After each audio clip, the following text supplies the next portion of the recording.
আসসালামু আলাইকুম। নবম ও দশম শ্রেণীর সকল শিক্ষার্থীদেরকে আজকের পাঠে স্বাগত। বিষয় গণিত, বিষয় কোড 109, পরিমিতি অনুশীলনী 16-2। এই অনুশীলনীতে এর আগে আমরা আরো 4টি ক্লাস করেছি। আজকে পঞ্চম ক্লাস এবং আজকে শেষ ক্লাস। আজকের পাঠ সুষম বহুভুজ। তো এই সুষম বহুভুজ কি রকম বা তার বৈশিষ্ট্য কি সেগুলি আমরা একটু দেখি। সুষম বহুভুজের বৈশিষ্ট্য: 1 নাম্বার, সুষম বহুভুজের বাহুগুলোর দৈর্ঘ্য সমান, সবগুলি বাহুর দৈর্ঘ্য সমান থাকবে। 2 নাম্বার, সুষম বহুভুজের কোণগুলো সমান, সবগুলি কোণ সমান থাকবে। 3 নাম্বার, n সংখ্যক বাহু বিশিষ্ট সুষম বহুভুজের কেন্দ্র ও শীর্ষবিন্দুগুলো যোগ করলে n সংখ্যক সমান ক্ষেত্রফল বিশিষ্ট সমদ্বিবাহু ত্রিভুজ উৎপন্ন হবে। অর্থাৎ বাহুর সংখ্যা যত ততটা সমদ্বিবাহু ত্রিভুজ উৎপন্ন হবে এবং সবগুলোর ক্ষেত্রফলও সমান হবে। তাহলে আমরা বাহুর সংখ্যার সাথেই খেয়াল রাখবো যে বাহুর সংখ্যা যত ততটা ত্রিভুজ উৎপন্ন হবে। ত্রিভুজগুলি হবে সমদ্বিবাহু এবং সমান ক্ষেত্রফল বিশিষ্ট। এখানে দেখো, এখানে একটা ষড়ভুজ আছে, মানে 6টা বাহু বিশিষ্ট একটা ষড়ভুজ আছে। তার কেন্দ্র হচ্ছে এই যে মাঝে যে ছেদবিন্দুটা, এই কেন্দ্র থেকে 6টা শীর্ষবিন্দু যোগ করেছি, তাহলে এখানে 6টা ত্রিভুজ উৎপন্ন হয়েছে এবং সবগুলি ত্রিভুজ এর ক্ষেত্রফল সমান, সবগুলি ত্রিভুজ সমদ্বিবাহু। এখানে আসলে যখন ষড়ভুজ হবে তখন ত্রিভুজগুলি হবে সমবাহু ত্রিভুজ। তো সমবাহু ত্রিভুজকে আমরা সমদ্বিবাহু ত্রিভুজ বলতে পারি। আর এই চিত্রের মধ্যে দেখো একটা, এই যে এগুলি প্রত্যেকটা এক একটা সমবাহু ত্রিভুজ। আমরা যদি 2টা ত্রিভুজকে একসাথে করি তাহলে এখানে একটা রম্বস আমরা দেখতে পাই। এই 2টা ত্রিভুজ একসাথে করলে একটা রম্বস হবে। আর যদি আমরা 3টা ত্রিভুজ একসাথে করি, এই যে উপরে 3টা ত্রিভুজ একসাথে করছি, তাহলে এখানে একটা ট্রাপিজিয়াম আমরা পেয়ে থাকি। তাহলে এই চিত্রের মধ্যে আমরা সমবাহু ত্রিভুজ দেখাইতে পারি, রম্বস দেখাইতে পারি, ট্রাপিজিয়ামও দেখাইতে পারি। আর এই কেন্দ্রবিন্দুতে মোট কোণের পরিমাণ হচ্ছে 360 ডিগ্রি। তাহলে এখানে কয়টা ত্রিভুজ হয়েছে? 6টা। তাহলে ওই 360 ডিগ্রি 6টি সমান কোণে বিভক্ত হয়েছে। এই যে কোণগুলো, এই কোণগুলো প্রত্যেকটার পরিমাপ সমান। এই যে কোণগুলো, এই কোণগুলো সবগুলি সমান। তাহলে 360কে আমরা কয় ভাগে ভাগ করব? 6 ভাগে ভাগ করব। যেহেতু 6টা ত্রিভুজ, যদি 5টা ত্রিভুজ উৎপন্ন হয় তাহলে আমরা 5 ভাগে ভাগ করব। যদি 8টা ত্রিভুজ উৎপন্ন হয় তাহলে ওই 360 ডিগ্রিকে আমরা 8 ভাগে ভাগ করলে এই কোণের মান আমরা পেয়ে যাব। আর এখানে এই বাহুগুলি হবে সমান, সমদ্বিবাহু ত্রিভুজ উৎপন্ন হবে, এই বাহুগুলি সমান। তাহলে আমরা দেখলাম এর বৈশিষ্ট্য। এখন আমরা দেখি এই সুষম বহুভুজের ক্ষেত্রফল আমরা কিভাবে বের করব। সেই ক্ষেত্রফল নির্ণয়ের সূত্র দেখব এবং ক্ষেত্রফল নির্ণয় করব। সুষম বহুভুজের বাহুগুলির দৈর্ঘ্য যদি a হয়, সব বাহুর দৈর্ঘ্য a, প্রতিটি বাহুর দৈর্ঘ্য যদি a হয়, তাহলে n সংখ্যক বাহু বিশিষ্ট সুষম বহুভুজের ক্ষেত্রফল n a² cot 180 degree by n।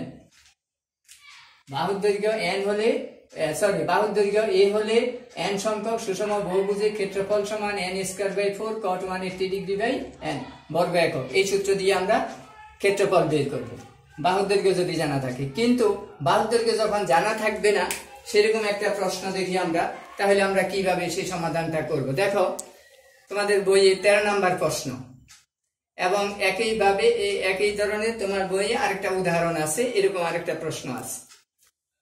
একটি সুষম অষ্টভুজের কেন্দ্র থেকে কৌণিক বিন্দুর দূরত্ব 1.5 মিটার হলে এর ক্ষেত্রফল নির্ণয় করো।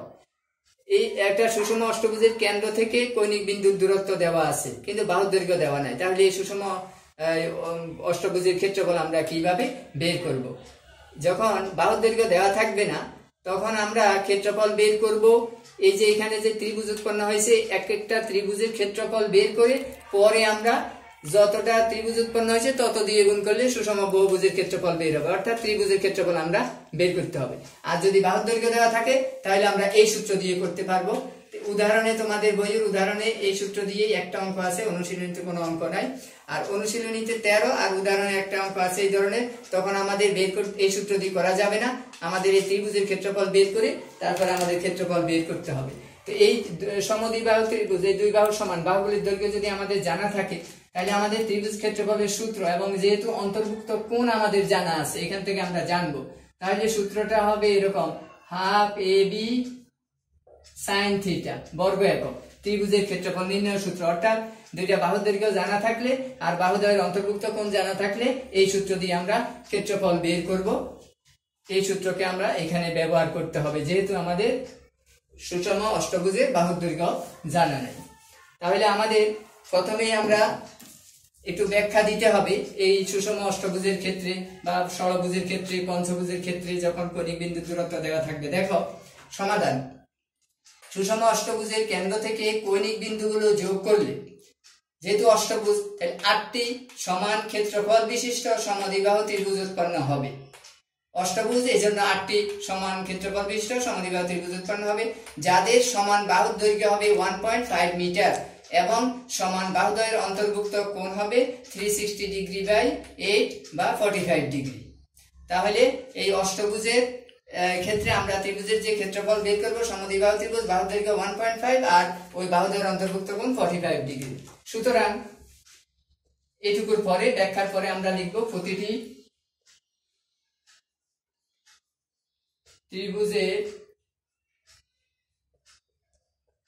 ক্ষেত্রফল, প্রতিটি ত্রিভুজের ক্ষেত্রফল সমান হাফ গুণ এর মান 1.5 গুণ বি এর মান 1.5 ইন্টু সাইন থিটা, মানে এখানে 45 ডিগ্রি, সাইন 45 ডিগ্রি বর্গ একক, equal to 1/2 into 1.5 into 1.5 into sin 45 degree মান 1/√2 বর্গ একক। বর্গ একক হবে না, এখানে এককটা যেহেতু মিটারে দেওয়া আছে তাহলে এককটা হবে নির্দিষ্ট, একক হবে বর্গ মিটার, বর্গ মিটার।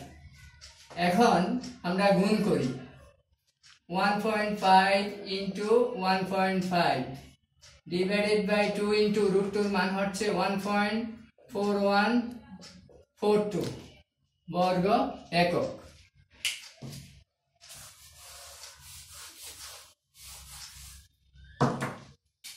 এখন গুণ করলে এখানে হবে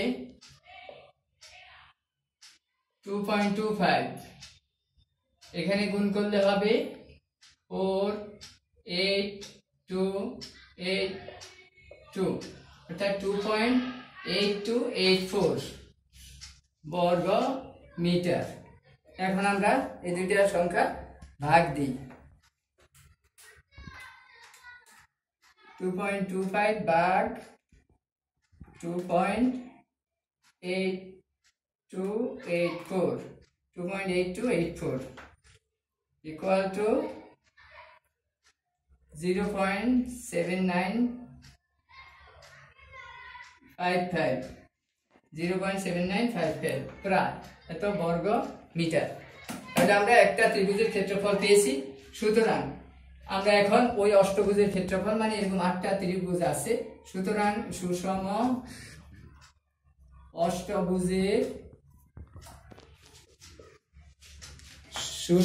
অষ্টভুজের ক্ষেত্রফল,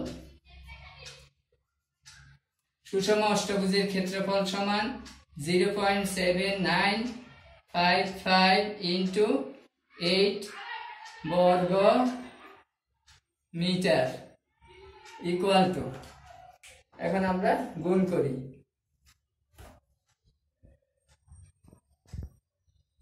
0.7955 into 8 equal to 6.364 বর্গ মিটার প্রায়। তাহলে আমরা অষ্টভুজের ক্ষেত্রফল পেলাম। অর্থাৎ আমাদের যখন বাহুর দৈর্ঘ্য দেওয়া থাকবে না, শীর্ষ থেকে কৌণিক বিন্দু দূরত্ব দেওয়া থাকবে, তখন আমাদের এরকম ত্রিভুজের ক্ষেত্রফল বের করে তারপরে বহুভুজের ক্ষেত্রফল বের করতে হবে। আর যখন বাহুর দৈর্ঘ্য দেওয়া থাকবে তখন আমরা সরাসরি বাহুর দৈর্ঘ্য দেওয়া থাকলে সরাসরি ওই সূত্র দিয়ে n²/4 cot 180 degree by n এই সূত্র দিয়ে আমরা সুষম বহুভুজের ক্ষেত্রফল বের করতে পারবো। আর এখানে যে চিত্রটা দেখিয়েছি এটা অষ্টভুজের চিত্র না, এটা হলো যে কোনো একটা সুষম বহুভুজ। এখানে আমি ষড়ভুজের চিত্র দেখিয়েছি, এই অঙ্কের জন্য না, এটা হচ্ছে এটা ষড়ভুজের চিত্র দেখিয়েছি, সুষম বহুভুজ। সমবাহু ত্রিভুজ একটি সুষম বহুভুজ, বর্গ একটি সুষম বহুভুজ, এরপরে পঞ্চভুজ, ষড়ভুজ, অষ্টভুজ ইত্যাদি রয়েছে। তো আজকে আমরা এখানে শেষ করি, এই অনুশীলনী শেষ। তোমরা উদাহরণ সহ অনুশীলনী অঙ্কগুলি আগে থেকে যারা করছো আর যাদের বাকি আছে তারা শেষ করবা, আমরা পরবর্তী অনুশীলনীতে যাব। সবাইকে ধন্যবাদ।